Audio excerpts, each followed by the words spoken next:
El día de hoy entonces vamos a comenzar con una técnica que se llama Matea. Ahorita le voy a decir por qué se llama así. En principio es porque es una técnica que aborda las 5 emociones o sentimientos básicos originales. Probablemente recordamos que, y a quienes no la han visto pueden ayudarse viendo la película de Intensamente, ahí se plasma muy claramente estas 5 emociones que son el miedo, la alegría, la tristeza, el enojo y el afecto, que dicen los estudiosos que son como los 5 sentimientos básicos de los cuales se derivan todas las demás emociones, que hay muchísimas. La lista es enorme de los sentimientos y emociones, pero todas es como los colores básicos. Hay unos colores básicos y de ahí todas las combinaciones pues producen otros colores. Pues aquí un poquito lo mismo. Entonces se llama Matea porque es la primera letra de cada una de estas emociones. ¿Y qué es lo que vamos a hacer? Fíjense, escriban en su hoja, así como está aquí, que dice miedo, afecto, tristeza, enojo y alegría. Escríbanla de abajo para arriba y ponen una rayita y van a ir poniendo en cada una un número del 1 al 5. Van a poner 1 si esa emoción, el miedo, el afecto, la tristeza, el enojo o la alegría, es la que contactan con más facilidad. Y el número 5 se lo van a poner a la que sea más difícil ustedes experimentar o sentir.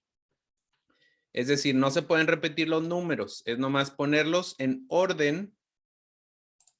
¿Cuál es la emoción número 1? Es decir, la que contactamos con más facilidad. La número 2 en ese orden el que sigue, así hasta la 5, que es la que más difícil experimento. La que más difícil o la que más me cuesta trabajo sentir, experimentar. ¿Sí? ¿Queda claro? Si hay alguna pregunta, díganme. Gracias, Axel, Luis Germán, Irma y Marta por escribir sus nombres. Profe, no le entendí. Es del 1 al 5, la emoción, marco la emoción con un número, la que más rápido me haga sentir, ¿verdad?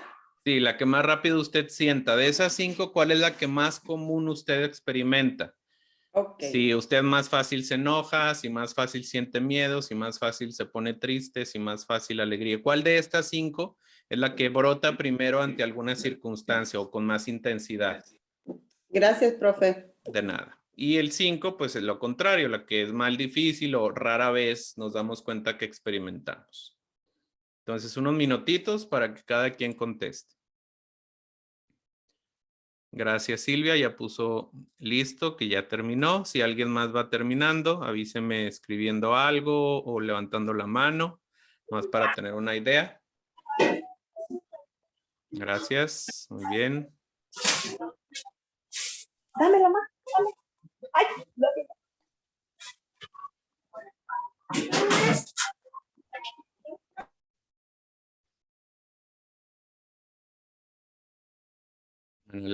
Ana Laura, Lourdes, Ana también ya terminaron. A los demás no los veo en la cámara, pero ya algunos por ahí vi que levantaron la mano. Entonces, bueno, un minutito más. Entonces, la idea es que anoten las emociones en esa lista así como están y que pongan el número. Ahorita vamos a ver un poquito una interpretación así, pues general de qué podría significar. Gracias, Cristian, por escribir el nombre. Ángeles también, si puede, no sé si ya lo hizo, escribir su nombre completo. Gracias. Muy bien. Entonces, aquí en la siguiente vamos a ver qué significa si yo puse, gracias, ya pueden bajar sus manos. En la que yo puse 5, es decir, la que más me cuesta trabajo experimentar. Si yo puse el 5 en miedo, quiere decir que de una u otra manera me cuesta un poco de trabajo protegerme. Aquí vamos a ir relacionando, es decir, si yo no siento miedo nunca, ni ante un peligro muy grande, pues no me estoy protegiendo, porque el miedo me protege de los peligros también. Entonces, así vamos a ir relacionando. Recuerden, esta interpretación no es absoluta, hay muchas técnicas y herramientas psicológicas que dan como ciertas notas. No es palabra de Dios, ni es una ley, pero nos pueden ayudar un poquito a conocernos más. Esa es la idea, que cada quien tome lo que le haga sentido. Si pusimos 5 en afecto o en amor, es que me cuesta trabajo vincularme o relacionarme de manera un poco más profunda con la gente. Si puse 5 en tristeza, quiere decir que me cuesta trabajo estar a solas, o las pérdidas, los duelos. Se muere alguien y a lo mejor no experimento tristeza, o sea, porque la tengo por ahí a lo mejor bloqueada o sin embargo me cuesta trabajo estar a solas. Si puse 5 en enojo, quiere decir que pues como rara vez me enojo, me cuesta trabajo poner límites con la gente, es decir, a veces puede llegar la gente a aprovecharse de que pues como yo nunca me enojo, no hay límites en mis relaciones claros, ¿no? Están así como, pues la gente a veces hace cosas que a mí no me gustaría, pero como no muestro enojo en las cosas que valen la pena, no hay límites. Y si puse 5 en alegría, quiere decir que me cuesta trabajo experimentar la energía y la vitalidad. Entonces, aquí estamos hablando del 5, pero el 1 pues es al contrario, es decir, si yo puse 1 en miedo, es que me protejo demasiado o me protejo muy bien, ¿sí? Entonces, ahí la idea, un poquito, es esta. Entender que todas las emociones tienen una función, todas hay que aprender a sentirlas para que no salgan disminuidas, es decir, la 4 y la 5 son las que en nosotros salen un poco más disminuidas. Y la 1 y la 2 a veces salen de manera más desproporcionada ante un estímulo externo. Entonces, la idea es que todas las aprendamos a sentir para que haya un equilibrio, que todas se acerquen al 3, por así decirlo. Que no haya estos polos demasiado opuestos, sino que, ok, siempre va a haber un 1 y un 5, pero que no estén demasiado alejados. Mientras no seamos conscientes de nuestras emociones, no podremos tomar decisiones sobre lo que queremos hacer con ellas. Esto ya lo hemos visto varias veces. Muy bien, esa es la primera herramienta, un poquito que nos deje ahí pensando si fue un descubrimiento. Yo, por ejemplo, cuando hice esta herramienta hace poquito, que la descubrí, para mí fue un descubrimiento, cuál era el 1 y cuál era el 5, y me puse a trabajar. Oye, de veras, yo, por ejemplo, les comparto, la que más brota con más facilidad en mí es la tristeza. Es decir, cuando algo sale mal o me equivoco, lo que sea, ninguna de las otras 4 aparece, o en primer lugar aparece la tristeza. Entonces, a veces de manera desproporcionada, yo veo las cosas que no me gustan, cómo suceden, con una tristeza que no está equilibrada. Entonces dije, bueno, pues es una señal de que por ahí tengo que trabajar, o sea, meterle un poquito más de alegría o un poquito más de miedo, no sé, el equilibrio, ¿sí? Entonces, que nos deje pensando estos días cómo podemos equilibrar. Y en esa misma línea, en esta semana, y pues ojalá sea una tarea para toda la vida, este es más bien como un ejercicio, como una tarea que yo también en la maestría que estoy estudiando, lo acabo de ver y se los quiero compartir porque yo en lo personal lo he estado haciendo, he estado haciendo este ejercicio casi en cada frase que respondo, por ejemplo, aquí con mis hermanos en la comunidad, porque es con quienes convivo, le he estado pasando este filtro y no se imaginan cuántas cosas he dejado de decir por lo siguiente. Ahorita les voy a explicar. Hay teoría que dice que tenemos 4 tipos de respuestas, así como en general, ¿verdad? Claro, habrá muchas más, pero bueno, encerrando ante algo bueno que le pasa a los demás, la gente cercana, y aquí vemos un ejemplo. Si llega nuestra pareja o alguien, una amistad muy cercana que queremos, es decir, estamos hablando de gente con la que tenemos buena relación, no precisamente mala, puede haber estas 4 tipos de respuestas. Si esta persona nos llega a compartir, pues con alegría de que le aumentaron el salario, la primera respuesta podría ser activa constructiva, es decir, entusiasta. Excelente, seguro recibirás muchos aumentos más. La segunda es activa, pero destructiva, es decir, desanima. Van a esperar más de ti ahora, como diciendo, pues te dieron más, te van a dar más dinero, pero porque vas a trabajar más, te vas a desgastar más, etc. La tercera es constructiva, pero es pasiva, es silenciosa. Qué bien. Es decir, no hay una reacción realmente emotiva. Y la última, que es la peor, pues es la pasiva destructiva. Un absoluto desinterés al grado de llegar a responder otra cosa que no tiene nada que ver. Pues aquí llovió todo el día. Y les digo que este ejercicio a mí me ha ayudado porque yo descubro que estamos culturalmente muy acostumbrados a responder pocas veces de manera activa, constructiva. Y no solo eso, sino que en vez de participar de la alegría del otro, compartimos, o sea, en vez de retroalimentar, dice, pues a mí me pasó esto también. Es decir, no escuchamos a la otra persona y compartimos lo propio, en vez de compartir realmente lo que el otro nos está diciendo.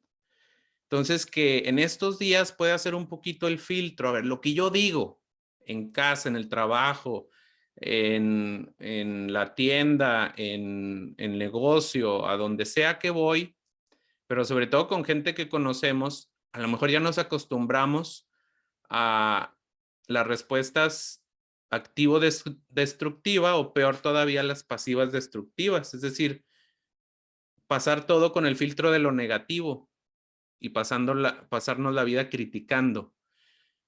Y aún siendo una persona que queremos, cuando viene y nos comparte algo, pues a veces respondemos con cierta envidia o con cierto tono de desinterés. Entonces, esto se los comparto porque me parece que puede ayudarnos mucho en nuestras relaciones diarias y en lo que hacemos. Entonces, este mismo estudio dice que las buenas relaciones están caracterizadas por respuestas activas constructivas. Y de hecho el estudio se basa en relaciones de pareja, en matrimonios, pero al final viene pues un ejercicio que es el que les estoy proponiendo. Y a lo mejor puede servir empezar eligiendo a una persona cercana a nosotros y observar durante varios días, es decir, realmente analizar todo lo que decimos, porque al principio hay que forzarnos un poquito, decir, a ver, lo que estoy diciendo, ¿desde dónde viene?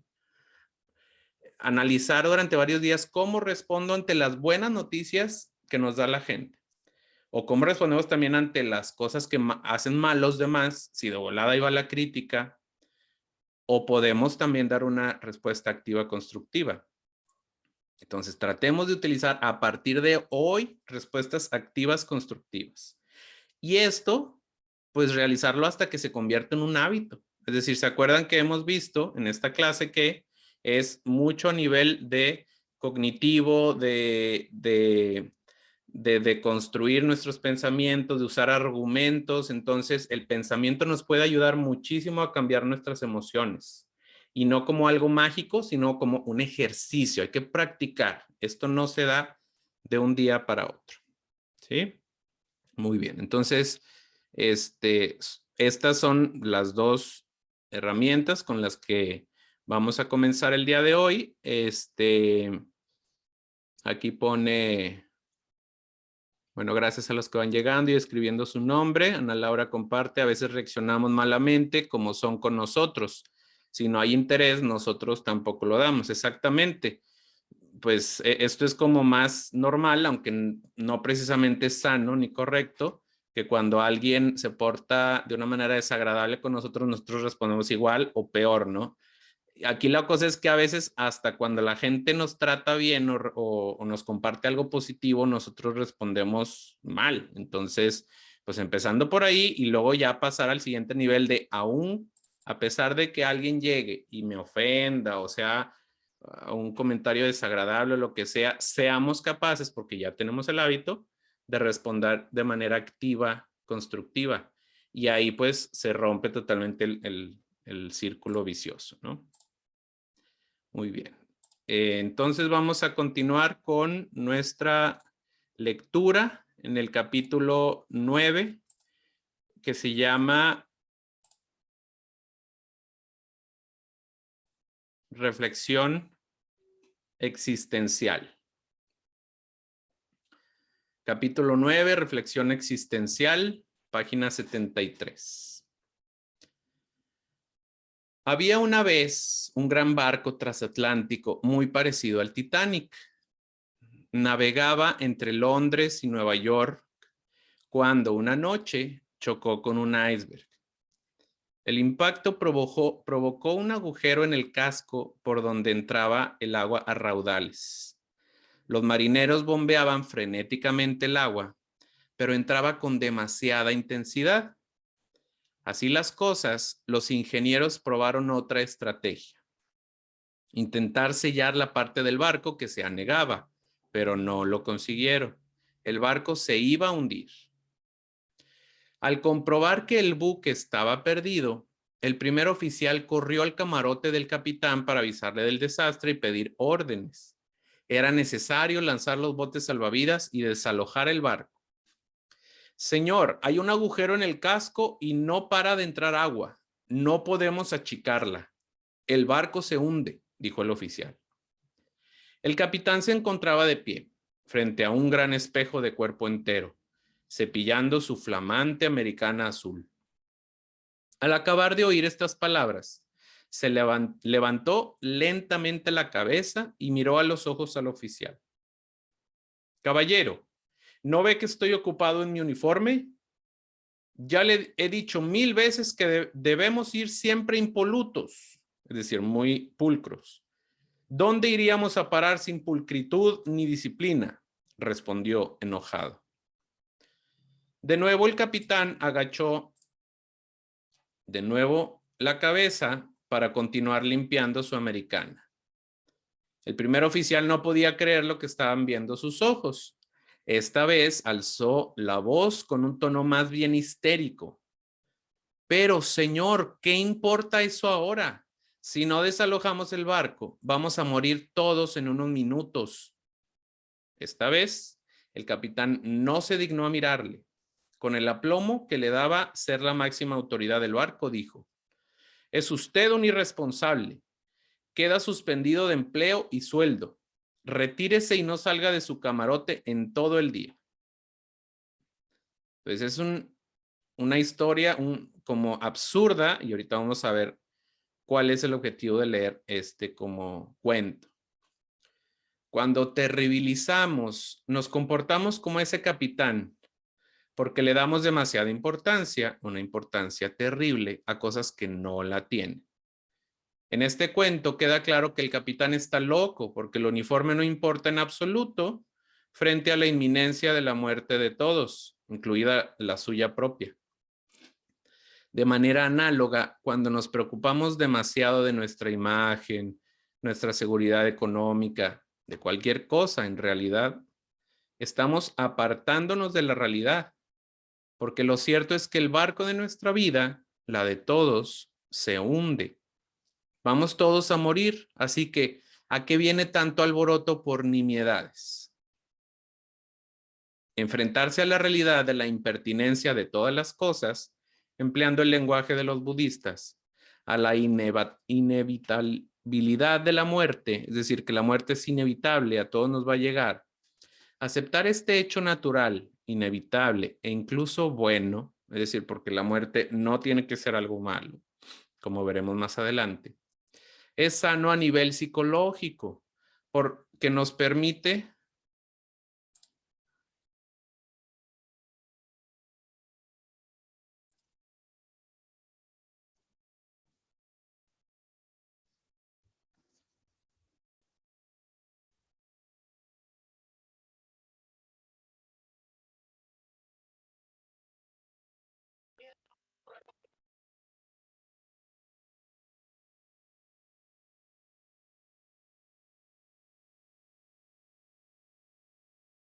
Ya me sacó de la llamada. Permítanme tantito, ¿sí?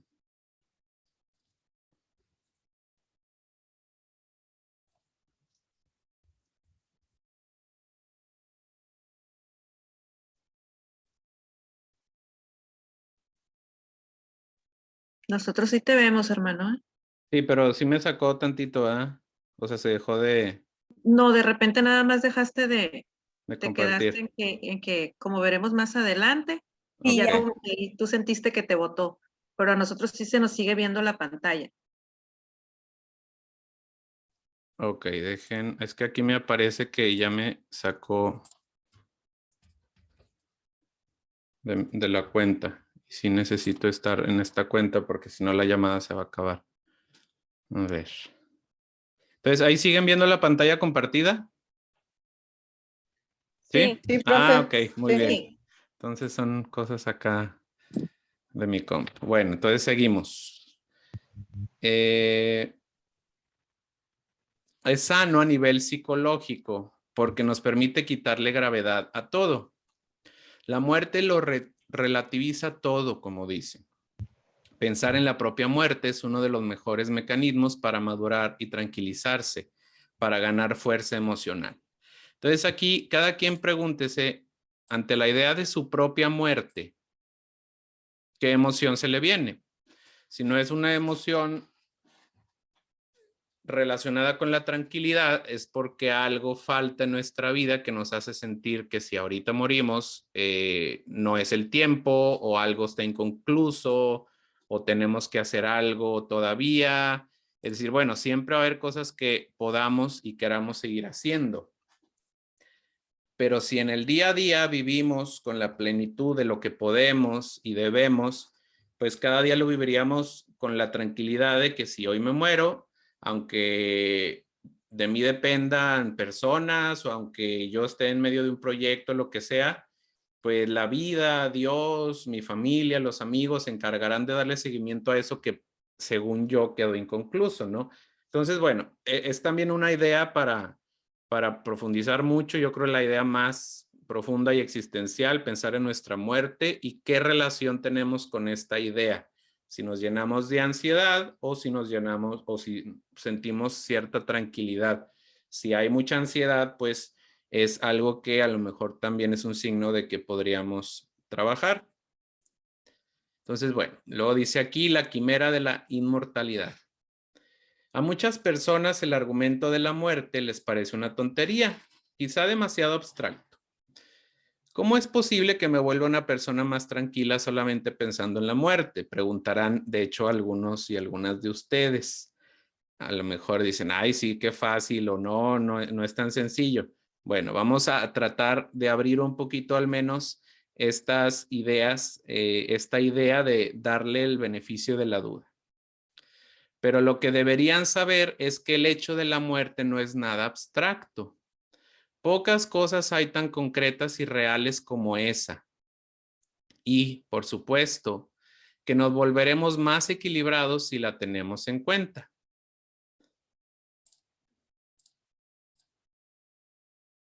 De hecho, así ha sido durante buena parte de la historia de la humanidad. Su escepticismo en este sentido demuestra precisamente que viven en una fantasía, la quimera de la inmortalidad, es decir, el hecho también que me pasa, yo he escuchado cuando abordo este tema de la muerte a veces entre mi familia, que dicen, no, yo prefiero no pensar en eso. Así esa es la reacción y a lo mejor alguno de los que estamos aquí así pensamos. En el fondo es porque tenemos esta idea de que a lo mejor somos inmortales y no es cierto. Nadie de los que estamos aquí vamos a vivir más de 200 años. No somos inmortales. Si no queremos pensar en eso es porque del otro lado pues está a lo mejor de fondo esto, ¿no? Hace 100 años las personas vivían, permítame tantito. Las personas vivían mucho más en contacto con la realidad de la muerte. En los pueblos y ciudades, los cementerios estaban en el centro, al lado de la iglesia. Cuando se moría un familiar, se velaba en casa durante un par de días en la cama donde había dormido siempre. Los niños, fíjense, también yo igual entre gente muy cercana digo, ay no, que mis hijos que están chiquitos no vayan al funeral porque qué traumático ver un féretro y la idea de la muerte les pueden llenar de temor. Pues curiosamente, cuando evitamos enfrentarlos a la muerte desde pequeños, porque es algo natural, el mensaje que le estamos dando es precisamente ese, que como es algo a lo que hay que tener miedo, pues no hay que acercarse. En cambio, cuando lo vemos con la naturalidad, sin omitir y reprimir el dolor que nos da la muerte de un ser querido, por supuesto, pues esto se da desde pequeño y un niño se puede acercar a un muerto besándole en la cara y despedirse, y la familia lo enterraba con sus propias manos. La muerte era algo muy cercano y natural. También estaba presente de otras formas en el día a día de la gente. En la época de nuestros abuelos, todo el mundo mataba a los animales que se comía, al menos a los pequeños, gallinas y conejos. Y eso les hacía estar, una vez más, cerca de la realidad inevitable y necesaria. Ahora, ¿qué pasa? Una vez, recuerdo que un amigo me decía que le preguntaron, no sé si en la escuela o él en su casa, chiquito, kinder todavía, le preguntó que de dónde salían las naranjas o las manzanas, una fruta, y dijo que de Soriana. ¿Por qué? Porque nunca en su vida ha visto un árbol de naranjas o no ha cortado una naranja de un árbol. Entonces, ¿cuál es la concepción? Pues, ¿dónde está la fruta? Pues en el supermercado. Y no solo eso, sino los animales, ahí están cuidadosamente empaquetados y se les ha extraído la sangre y la cabeza para evitarnos pensar que el pobre ha muerto. Ya lo vemos así muy bien presentado. Es mejor que el pollo parezca un producto manufacturado, como un paquete de magdalenas. ¿Quién compraría un pollo ensangrentado hoy en día? ¡Qué asco! En la actualidad intentamos esquivar todo lo relativo a la parca, a la muerte. Huimos de ella, la hemos convertido en un tabú. Cuando empiezo a hablar de este tema en mis conferencias, siempre hay un grupo de personas que tuercen el gesto. ¿Qué hace hablando ahora de la muerte? Parecen decir. Y es que este asunto nos contraría y hasta nos deprime. Y aquí él dice, amigos de la parca o de la muerte. Y él cuenta, mi padre nació y creció en un pueblo rural del Pirineo catalán. Su familia tenía una granja enclavada allí desde hace siglos. Un lugar muy hermoso que dejó para emigrar a los 20 años a la ciudad de Barcelona. En una ocasión estábamos hablando de la antigua vida en la granja y surgió el tema de los animales de compañía. En su casa tenían mascotas, perros y gatos, animales muy queridos. Mi padre me explicó con toda naturalidad que muchas veces se producían superpoblaciones de esos animales domésticos. Esto es, procreaban más de lo debido y en aquel medio rural, y a veces escaso, no se podían mantener más de un número determinado de perros y gatos. ¿Y qué hacíais con los sobrantes? Pregunté inocentemente. Nada más nacer los ahogábamos en el río o a veces simplemente los tirábamos contra un muro, me dijo. Señor, exclamé sorprendido. Pero si eran ya mayores, perros grandes, por ejemplo, había que matarlos, insinuó él. ¿Qué hacíais? ¿Les pegabais un tiro? Pregunté. No, hombre, no se gastan cartuchos tontamente. Entonces los colgábamos de un árbol, concluyó. Esta es una historia real. En aquella época, no hace tanto tiempo, la gente entendía de forma implícita que la muerte era el final natural y benéfico de todo, y que ese fin está en realidad próximo para todos. Las personas convivían con la muerte, no la ocultaban, y eso les dotaba de una filosofía de la vida mucho más relajada. En la actualidad hemos quitado la muerte de la ecuación de la existencia, pero esa ecuación arroja un resultado bastante extraño, pues nos convierte en personas demasiado preocupadas, neuróticas. Fíjense qué curioso. Sacamos de nuestra existencia la idea de la muerte y eso, en vez de ayudarnos, decir, pues como no pienso en la muerte, vivo más feliz y tranquilo. Curiosamente no. Nos ha convertido, eso entre otras cosas, claro, el ritmo de vida que llevamos influye en otros muchos elementos, a que vivamos preocupados y neuróticos. La ficción de eternidad en la que vivimos, esto es, vivir como si fuésemos a estar aquí para siempre, nos vuelve locos. Porque si viviésemos para siempre, todas nuestras responsabilidades serían demasiado graves. Tendría que conservar mi vivienda en buen estado. Imagínense el mantenimiento que se le tiene que dar a una casa siempre, tenerla que hacer por toda la eternidad. Y así el resto de las cosas. El hecho de la muerte hace que no haya demasiado importante. Y esto es un alivio. Es decir, cualquier problema, por más grave que sea, así sea lo más terrible que nos pueda suceder, va a llegar a un fin, va a terminar en nuestra vida. Y después de eso viene una vida trascendente que es infinitamente mucho mejor que esta, y en la que ese problema se va a ver disminuido y relativizado a una nada. Entonces, al menos esta idea nos puede ayudar a quitarle ansiedad, a relativizar, a vivir con más ligereza, y que sea una de las formas para afrontar esta vida. Por todo ello, uno de los ejercicios mentales que propone la terapia cognitiva, que es la que estamos utilizando aquí, recuerden que hay diferentes corrientes psicológicas y esta es la terapia cognitiva. Está la Gestalt, está la humanista y esta pues aporta un área, ¿no? Hay que complementarla con las demás. Yo practico es meditar sobre la propia muerte. Podemos imaginarnos muertos en nuestro ataúd, con la piel seca y arrugada, como de cartón, y los ojos que ya no miran a ningún lugar. El cuerpo inerte, presto a la descomposición. Ese es nuestro futuro. No hay por qué asustarse. Si ahorita alguien siente ansias o miedo, lo que sea, bueno, pues que apartamos de ahí para confirmar la idea de que eso nos va a suceder como cuerpos mortales. Si esto lo aceptamos con naturalidad y apertura mental, veremos que se trata de algo positivo, es decir, que morir no es malo, es positivo. Todo lo que existe en la naturaleza, en el orden universal de las cosas, es positivo. Si lo traducimos al Evangelio, un grano de trigo no puede dar fruto si no muere. El grano de trigo solo da vida si muere. El mismo Jesús, para poder resucitar y darnos vida, tuvo que dar su vida primero. Los astros giran porque no podría ser de otra forma. El cielo es azul por diferentes razones, pero todo eso es correcto, es lo que debe ser. Empeñarse en una fantasía diferente es absurdo y solo muestra lo locos que podemos llegar a volvernos los seres humanos con nuestra capacidad para imaginar. Por lo tanto, abramos los brazos a la muerte. Es el desestresante más poderoso que existe. Vamos a ver algunas ideas sobre meditaciones antiguas y modernas.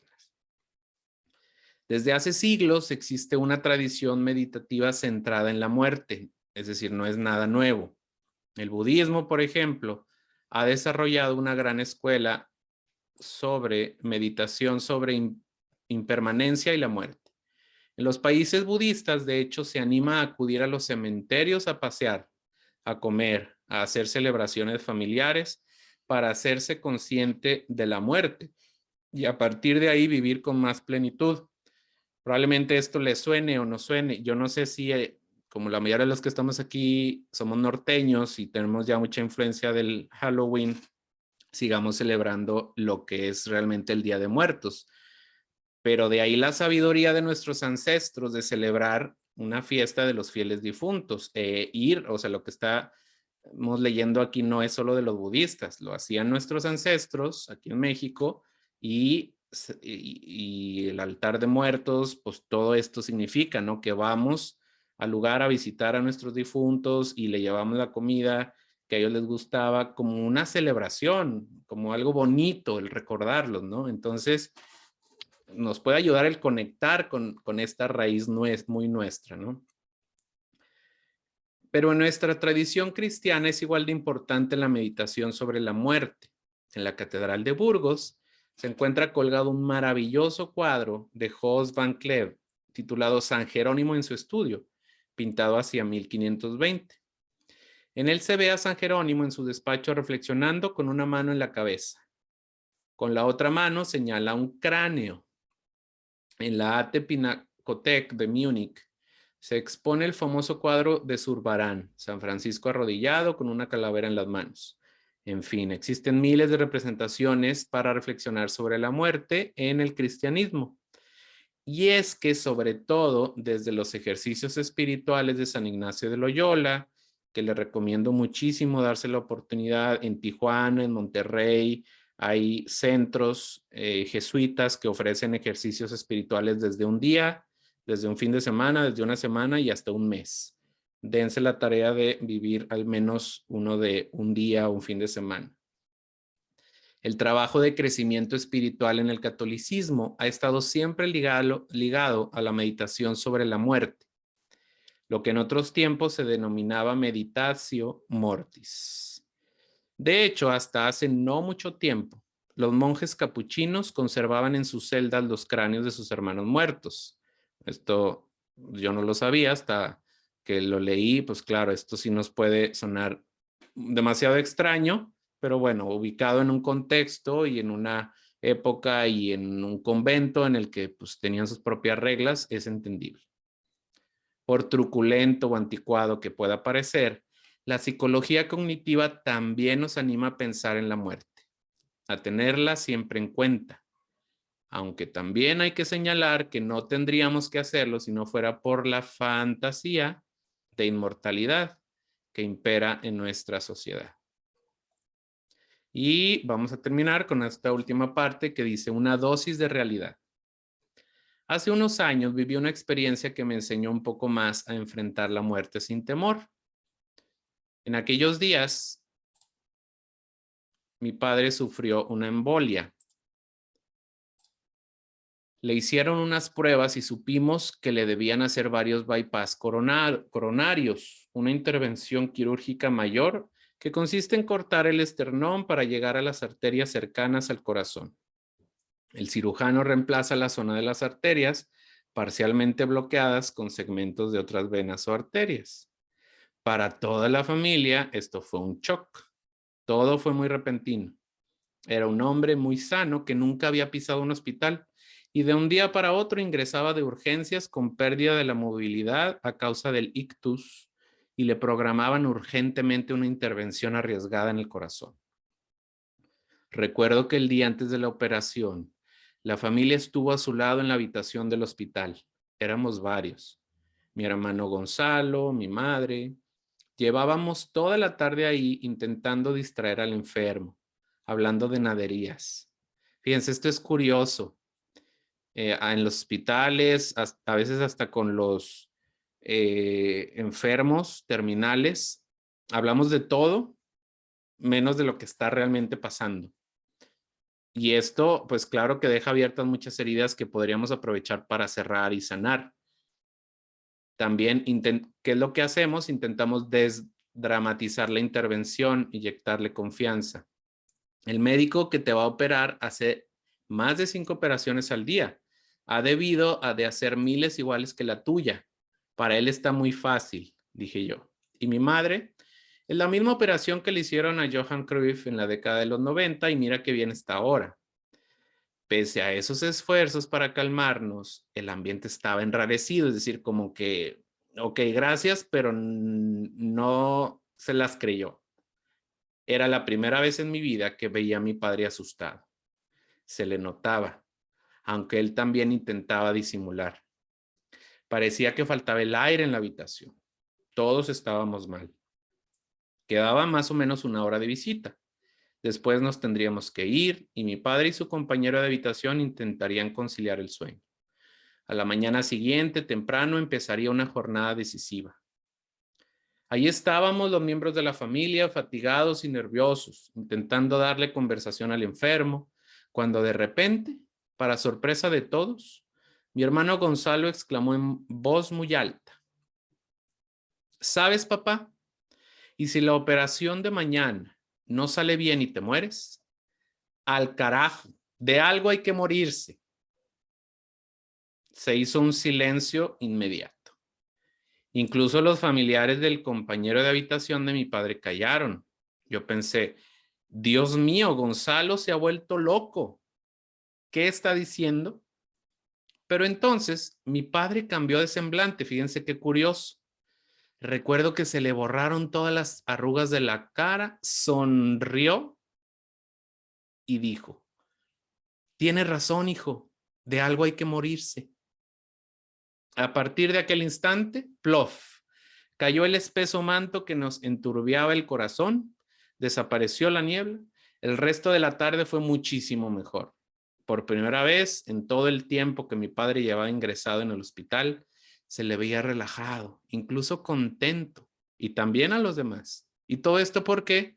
Por haber mencionado el tema de la muerte. De alguna forma, aquel arrebato de mi hermano nos abría la mente, era cierto.